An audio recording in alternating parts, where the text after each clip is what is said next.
Bakit hindi ka nagsabi na uuwi ka? Ginulot mo kaming lahat dito. Nak, kinakausap kita. Ano nangyari sa'yo? Bakit bigla kang umuwi? Talagang sinupresa mo kami, ha? Tara na. Tulungan na kita dyan sa maleta mo. Tara, dali. Pumasok ka dito sa bahay natin. Ito, oh. Ito yung pinatayo mo, anak. Salamat, ha. Salamat sa tulong mo, anak. Tara, pasok tayo. Ito yung binigay mo sa amin. Mika, anak. Ma, ano ba tinatayo-tayo mo dyan? Bakit hindi mo na lang ko tulungan paghandaan ng pagkain yung kuya mo? Kesa nakatulala ka dyan, tulungan mo ko. Hindi ka ba natutuwa na dumating na siya galing sa ibang bansa? Ang tagal natin siyang inantay. Kaya sana anak, tulungan mo naman ako paghandaan yung kuya mo. Para sa ganitong paraan, nakatulong tayo sa kanya. Tara na. Mika, huwag ka nang tulala dyan. Opo, ma. Opo. Tutulong na po ako. Tara na at simulan na natin to. Para makakain na tayo. Ito na yung plato, anak ko. Tutulog na ako. Mika, anak, pwede bang pakihatid to sa kuya mo? Ha? Yung paborito niyang pantulog, oh. Si kuya na naman. Nung mga bata kayo, ito yung hilig suotin ng kuya mo. At mukhang kasya naman sa kanya to, eh. Ang ganda, diba? Masarap kasing gamitin to pag natutulog. Komportable. Kaya siguro na gusto mo dito ng kuya mo, eh. Ibigay mo sa kanya to, ha? Sabihin mo, pantulog niya to. Oh, ibibigay ko talaga yan kay kuya? Ako talaga, ma? Mika! Akin na po. Oh! Kahit kailan ka talaga, Mika, ha? Kumain ka naman. Hindi ko alam bakit tulala ka.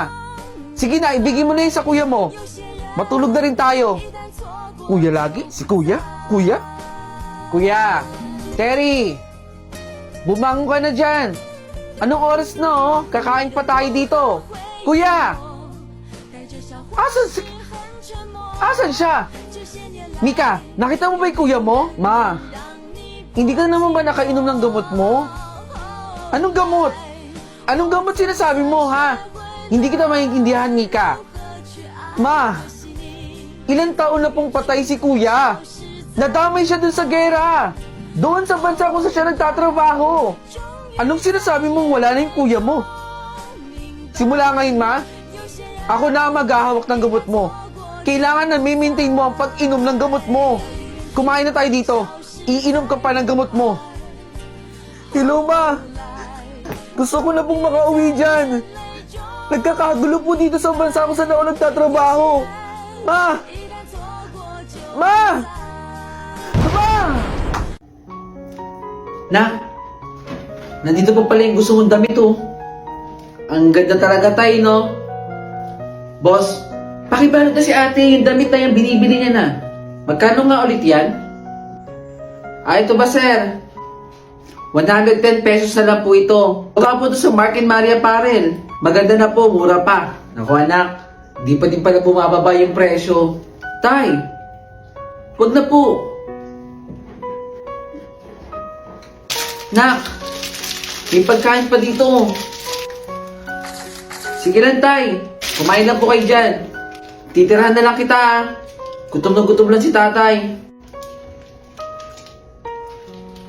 Oh, kuya, tubig muna ikaw. Baka nauhaw ka na, eh. Kaya inumin mo na yan, sir. Salamat po. Ayos. Gabi na naman, anak. Ganito na lang palagi ang buhay. Gigising sa umaga para kumayod. Maghahanap ng pagkain para makakain. At pagtungtong ng gabi, matutulog ulit. Paikot-ikot na lang. Kahit ano pong mangyari, wala pong susuko sa atin. Magpakatatag lang po tayo. Di bali anak, kasama naman kita eh. Nak, ayun pa rin yung gusto mong damit oh. Hindi pa rin nabibili. Oo nga tay eh. Napakaganda pa rin talaga. Walang kupas. Kahit sana pamasko ko lang. Ibalot mo na yung 3 damit, bibili na raw ni ma'am. Sige na, balot mo na. Boss, magkano na lang ulit yung damit na yon? Kayo naman po ulit, sir. Ito po ba? 110 pesos pa din po ito. Ganun pa din pala ang presyo, anak. Hindi pa rin bumababa. Pasensya na, anak, ha, kung hindi ko nabibili yung gusto mo. Teka, sir. Sino po ba kausap ninyo? Kanina pa po kasi kayo nagsasalita dyan mag-isa. Meron po ba kayo nakikita na hindi namin nakikita?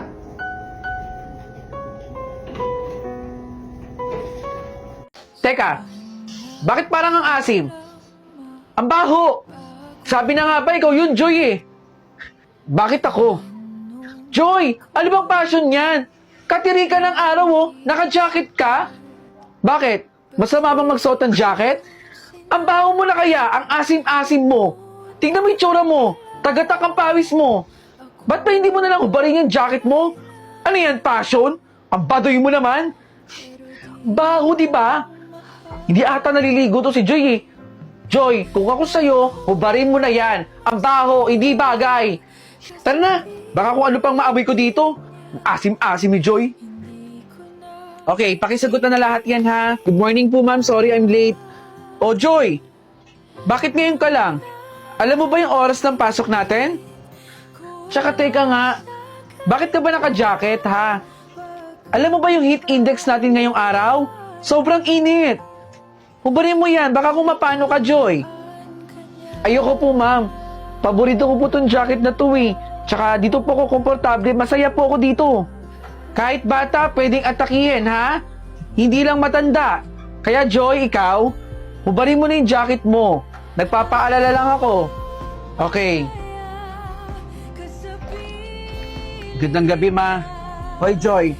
Kakauwi ko lang po. Kamusta na nga pala pag-aaral mo? Ano tong nakikita kong mababa tong score mo? Panigurado, mababa din ang grades mo.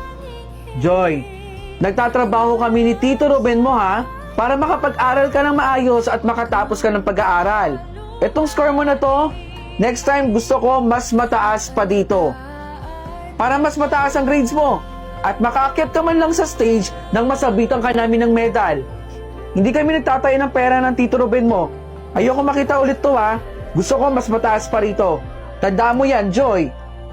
Sige na, pumasok ka na doon sa loob. Fernandez Jose. Present po, ma'am. Gutierrez Joy. Absent po, ma'am. Wala si Joy? Absent? Baka naman po nagmo-model-model dun sa labas si Joy kaya hindi pumasok. Alam niyo naman po si Joy, di ba? Fashionista, kainit-init na ka-jacket.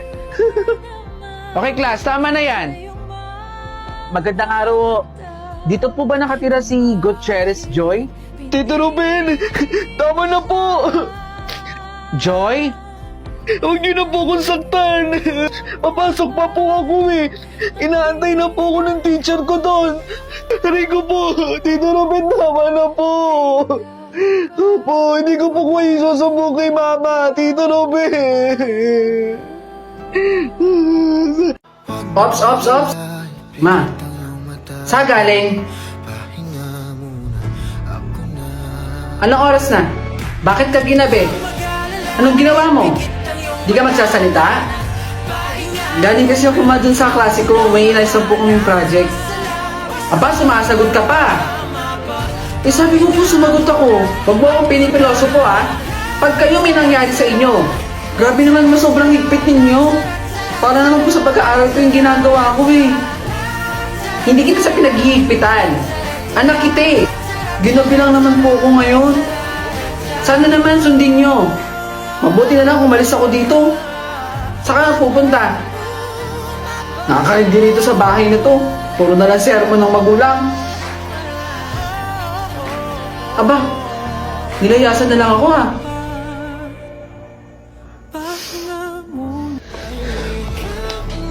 Sobra naman kasi si Mama eh. Ginabi lang naman ako kasi inayos ko yung project namin sa school. Nagugutom na ako. Hindi ko alam kung saan ako pupunta.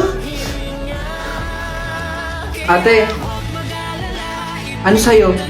Baka po pwede akong makabili ng pagkain niyo po. Kaso, kulang po yung pambayad ko eh. Siya yung bata. O sige, kahit mo lang bayaran. Talaga po? Oo, wag na. Ito ah.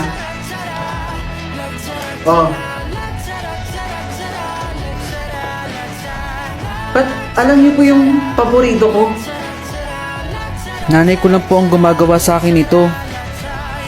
Di ko na sasayangin pa mga natitirang paghinga. Tutungo na kung saan naroon ng mahalaga. Whoa. At kahit na kailan pa may di mawawala pagkat dala kong mapa. Saan man mapunta alam kung saan nagmula.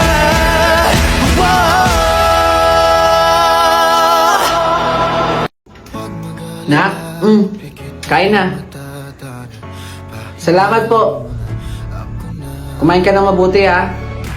Kain lang po ako, ma. Saan pupunta yun? Ma.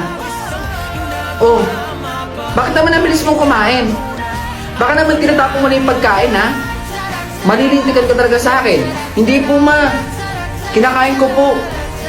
Ilang araw mo lang ginagawa yan. Sobrang bilis mong kumain.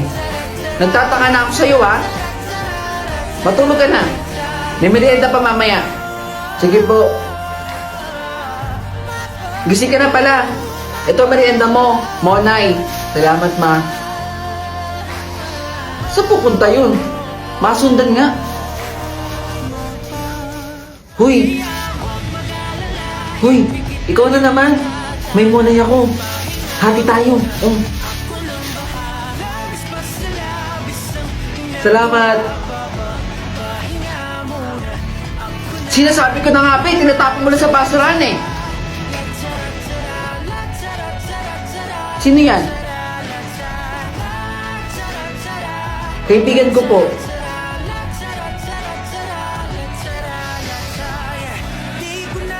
Nasaan ang magulang mo? Wala na po akong magulang. Ilang taon na po akong palaboy-laboy. Sorry po.